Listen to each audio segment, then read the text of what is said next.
স্বাদ গ্রহণের প্রতি সন্দেহ প্রকাশ করছো। সকল গ্রামবাসীর যে এত বিশ্বাস গোপালের স্ত্রীর প্রতি, তার প্রতি তুমি সন্দেহ প্রকাশ করছো?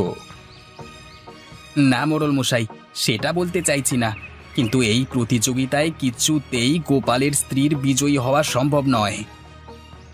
আচ্ছা বেশ, তোমার যখন এতই সন্দেহ হচ্ছে, তখন তুমি না হয় গোপালের স্ত্রীর রান্না করা খাবারটা একবার চেখে দেখো। রামু, গোপালের স্ত্রীর রান্না করা মাংসটা নিয়ে আয় তো।